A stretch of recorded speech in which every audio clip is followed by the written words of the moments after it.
नमस्कार, मैं हूं अनुपम मिश्रा। अब तुम्हारे हवाले वतन साथियों। तमाम लोगों की आंखें आंसुओं से भरी हुई हैं। ये वो लम्हा है कि वो वक्त है कि पूरा देश कह रहा है कि पाकिस्तान से बदला लो, पाकिस्तान से बदला लेना होगा, सरकार को कदम उठाने होंगे। आज शहीदों के अंतिम संस्कार हो रहे हैं। कन्नौज में शहीद प्रदीप सिंह का अंतिम संस्कार कर दिया गया है। शहीद की बेटी ने अपने पिता के पार्थिव शरीर को मुखाग्नि दी है। अंतिम संस्कार के समय हजारों की संख्या में लोग उमड़ पड़े। लोगों ने नम आंखों से शहीद को श्रद्धांजलि दी।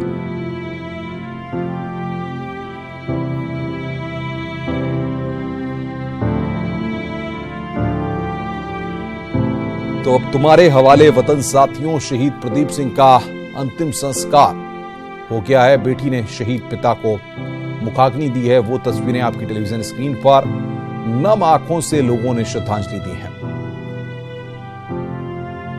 शहीद प्रदीप सिंह का अंतिम संस्कार हो गया है। बेटी ने शहीद पिता को मुखाग्नि दी है।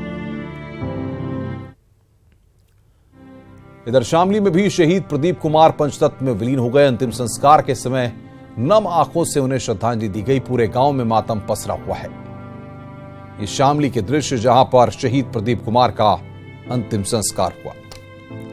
पुलवामा की घटना के बाद कई सवाल जरूर खड़े हो रहे हैं और इन जवानों की शहादत इस बात को कह रही है कि अब बदला लीजिए। दो तस्वीरें आपकी टेलीविजन स्क्रीन पर अब हम दिखाने जा रहे हैं। कन्नौज और शामली की ये तस्वीरें हैं। कन्नौज में अंतिम संस्कार हुआ है, शामली में अंतिम संस्कार हुआ है। प्रदीप कुमार पंचतत्व में वहां पर विलीन हुए हैं। तो ये दो जगहों की तस्वीरें इस वक्त आपकी टेलीविजन स्क्रीन पर। शामली में शहीद प्रदीप कुमार का अंतिम संस्कार हुआ, उसकी तस्वीर, और कन्नौज की यह तस्वीर।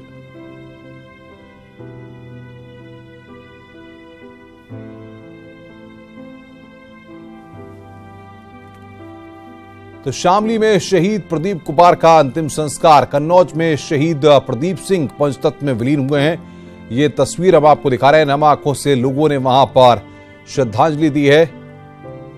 पुलवामा की घटना के बाद जिस तरीके से सवाल खड़े हो रहे हैं, जिस तरीके से पूरा देश गुस्से में है, शहीदों के पार्थिव शरीर आपको बताएं कि रात को उनके घर पहुंचे हैं और उसके बाद आज उनका अंतिम संस्कार किया जा रहा है। ये शामली और कन्नौज दो जगहों की तस्वीरें आपकी टेलीविजन स्क्रीन पर हम आपको दिखा रहे हैं, जहां पर प्रदीप कुमार और प्रदीप सिंह पंचतत्व में विलीन हुए हैं।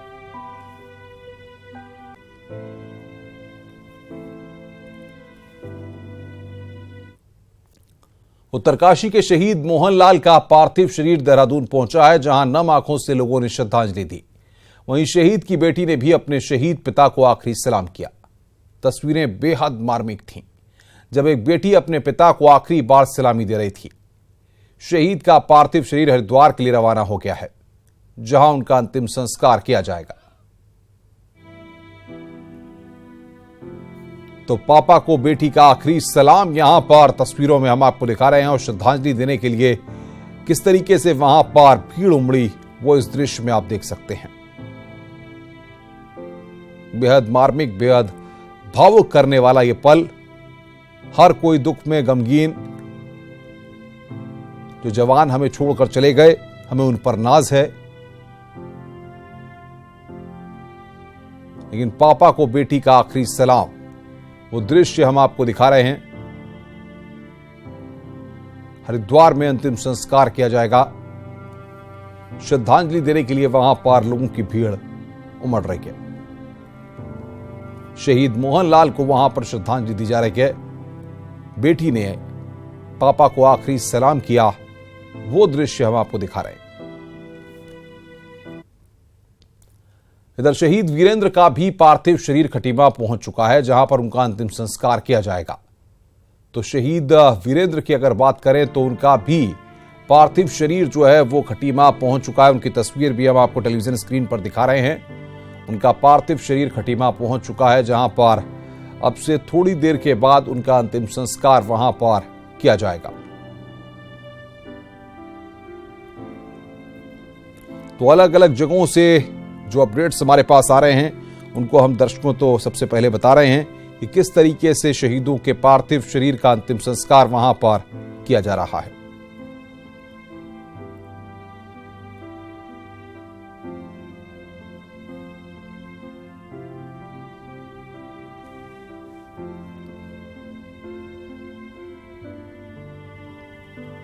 और बातचीत करने के लिए प्रवीण हमारे संवाददाता कानपुर से हमारे साथ जुड़े हुए हैं। प्रवीण, जाहिर तौर पर पूरा देश गुस्से में है, पूरा देश आक्रोश में है, लेकिन इन सबके बीच शहीदों का अंतिम संस्कार हो रहा है। क्या जानकारी वहां से आपके पास है? जी अनुपम, बेशक बताना चाहेंगे, ये शहीद का यहाँ पर गांव में जो बड़ा ही रोष है, लोगों की आंखें नम हो गई हैं। और श्याम बाबू का पार्थिव शरीर कुछ ही देर में यहाँ पर पहुंच भी चुका है। स्मृति ईरानी भी यहाँ पर आ चुके हैं। डेरापुर तहसील के रहगावा गांव में शहीद ये शव पहुंचा हुआ है। लोग काफी आक्रोशित जहाँ है, वहीं लोगों की आंखें भी नम है, काफी आक्रोशित है लोग, और एक गुस्सा अजीब सा दिखाई पड़ रहा है लोगों के अंदर। अनुपम, बिल्कुल, लेकिन सवाल यहां पर यह है, जिस तरीके से हम देखें, जो परिवार के लोग हैं उन्होंने जिस तरीके से कहा कि अब वो वक्त आ गया है कि सरकार को कदम उठाना होगा। जी बिल्कुल, कहीं न कहीं लोगों के अंदर बस सिर्फ इस समय सिर्फ एक ही बात दिखाई दे रही है, एक ही आवाज, वो चीख, वो पुकार आज लोगों के कानों में गूंज रही है। चाहे वो छोटा बच्चा हो, चाहे माँ हो, चाहे बेटा हो, पूरा गांव नमहीन हो गया है। बस सिर्फ एक ही आवाज सुनाई दे रही है। लोग दुखी से परेशान है और एक आक्रोश है उन आतंकवादियों के खिलाफ में लोगों का, कब उनसे बदला ले गया ताकि इनकी आत्मा को शांति मिल पाए। तो लेकिन सवाल ये खड़ा होता है कि जिस तरीके से हम देख रहे हैं कि हमारे जवानों ने शहादत दी है और जिस तरीके से ताबड़तोड़ ये हमले हो रहे हैं थोड़े थोड़े अंतराल के बाद, अब क्या ऐसा नहीं है कि जो लोग मांग कर रहे हैं, जो देश के तमाम हर वर्ग के लोग आक्रोश में हैं, अब बदला लेने का वक्त है? जी बेशक बदला लेने का वक्त आ गया। लोगों की सिर्फ एक ही मांग है कि हमारे एक जवान के बदले में हमको 10 वहां के आतंकवादी चाहिए। जब तक ये नहीं आता नहीं, तो हमारी आत्मा को शांति नहीं मिलेगी। सबकी जवाब में सिर्फ बदला बदला बदला एक ही शब्द गूंज रहा है। इसके पहले भी जो जितने भी हमले हुए हैं उसमें कहीं ना कहीं सरकार की तरफ से जो भी निर्णय लिया गया है उससे लोग अब ज्यादा कुछ नाराज दिख रहे हैं कि सरकार की नाराजगी काफी हद तक है। गांव के जवान है, गांव का बेटा है, और इतनी संख्या में लोगों की शहादत होने के बाद आज वाकई में पूरे देश के साथ में हर गांव का हर बच्चा, हर बुजुर्ग, हर माँ, सबकी आंखें नमी है और सिर्फ आक्रोश ही आक्रोश लोगों के अंदर है और सिर्फ बदले की भावना लेके सबके अंदर एक आग से चल रहे हैं। अनुपम, बिल्कुल, लेकिन अब गांव में किस तरीके का माहौल है? आपने लोगों से बात की होगी। जाहिर तौर पर जब कोई अपना अपनों के बीच से जाता है तो बहुत दुख होता है। परिवार के लिए भी ये एक सदमे की तरह है। जी जी बिल्कुल, गांव में सभी लोग इकट्ठा हो गए हैं और सबकी आंखें नमी, सभी की आंखों में आंसू है। वो महिला और बच्चा सभी हो गए और यहाँ काफी जिले का पूरा प्रशासन भी है और भी तमाम वर्ग के लोग यहाँ मौजूद हैं।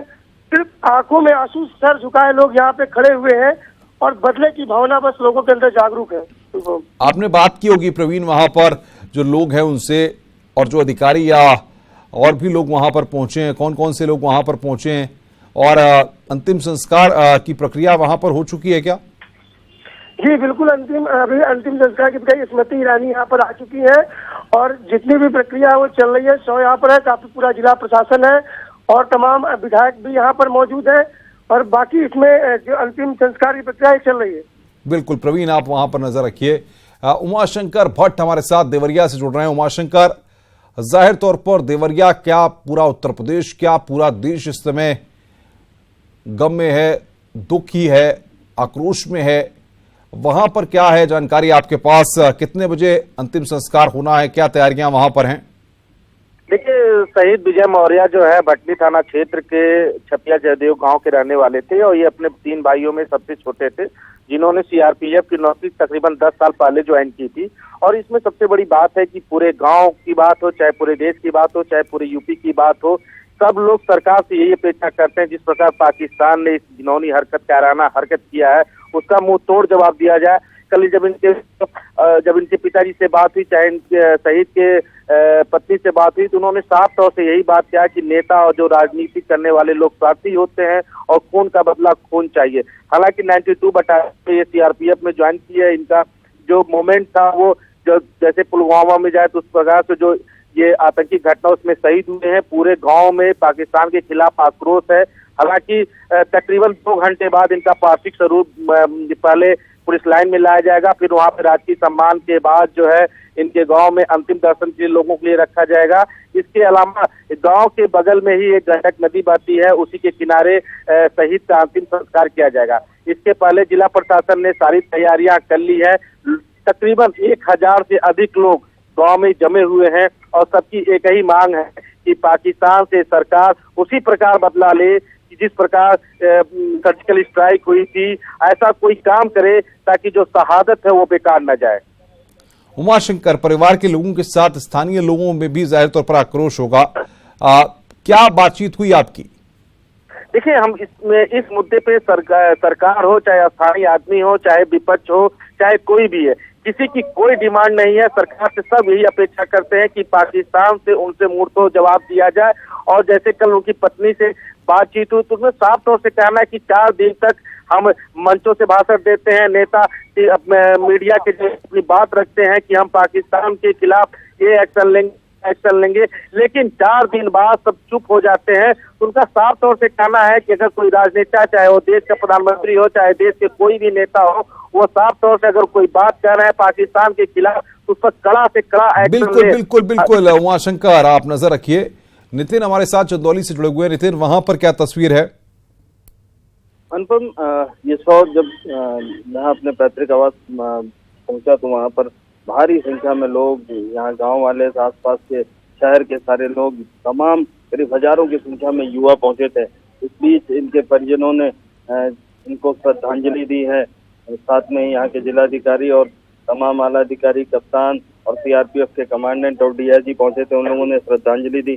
श्रद्धांजलि के बाद अब इनके शव को यहीं पास में ही गंगा घाट है, इनका गांव गंगा घाट पे है, तो गंगा घाट ले आया गया है और अंतिम संस्कार की प्रक्रिया चल रही है। अनुपम, लेकिन इस सबके बीच जो सबसे दर्दनाक तस्वीर तब दिखी अनुपम, जब इसका 2.5 साल का बच्चा निखिल पहुंचता है और अपने बाबा से, जब पिता श्रद्धांजलि के बाद अपने बाबा से पतंग की मांग करता है।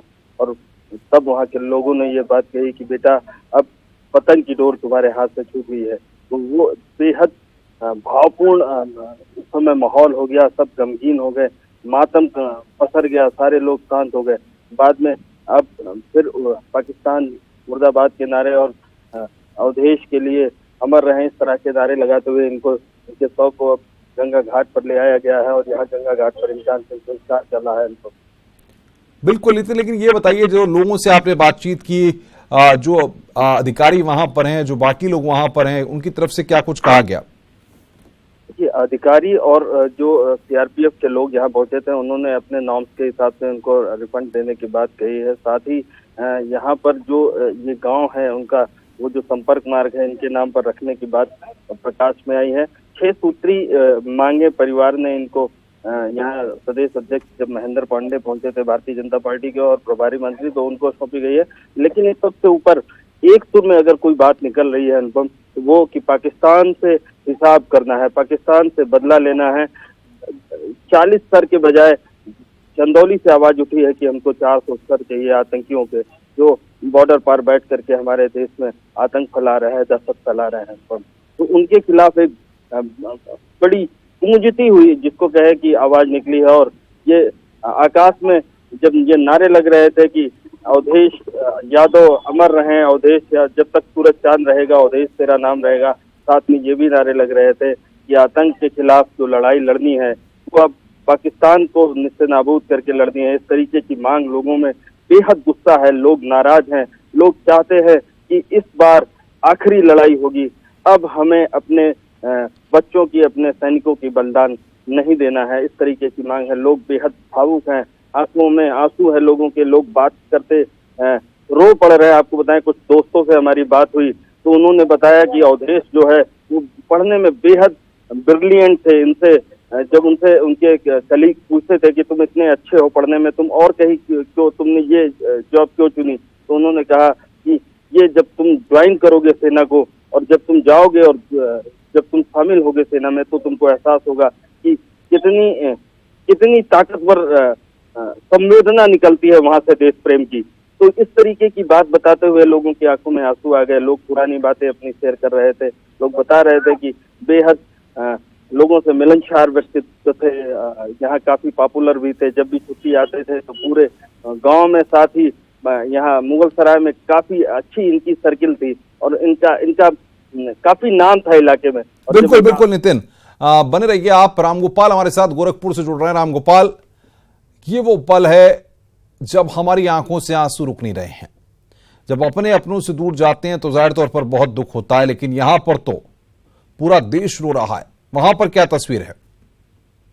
बिल्कुल, महाराजगंज के जो शहीद पंकज त्रिपाठी हैं, इनके गांव में एकदम मातमी माहौल है। और सिर्फ परिवार का है नहीं, जैसे ही सुबह 10 बजे के करीब 100 पहुंचा है गांव के बाहर, वैसे ही एकदम वहां पे कोहराम मच गया। और फिर सिर्फ परिवार ही नहीं, जो पूरा गांव आज रो रहा है और बड़ी संख्या में वहां पे लोग मौजूद हैं अपने इस लाल को विदाई देने के लिए। और वहां पे इस वक्त उसको श्रद्धांजलि देने के लिए, शहीद को श्रद्धांजलि देने के लिए केंद्रीय मंत्री शुक्ला भी मौजूद है। साथ ही वहां पे उत्तर प्रदेश सरकार की जी रामगोपाल बड़े नेता वहां पे श्रद्धांजलि दे रहे हैं।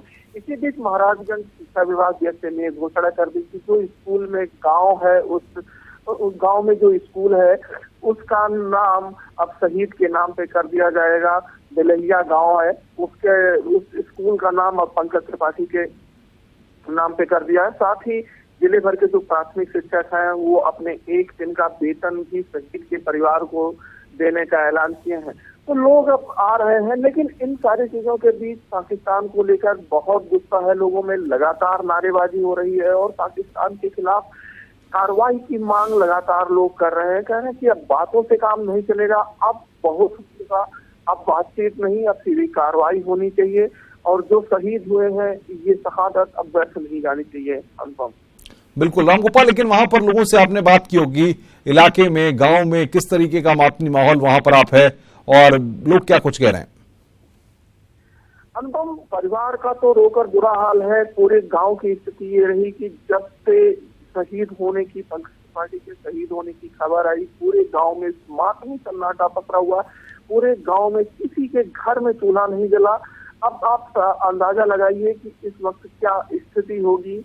और सिर्फ गांव ही नहीं, गांव के अगल बगल के लोग बड़ी संख्या में अपने इस लाल के अंतिम यात्रा में शामिल होने के लिए पहुंच चुके हैं और अपने इस लाल को विदाई देने के लिए पहुंच चुके हैं।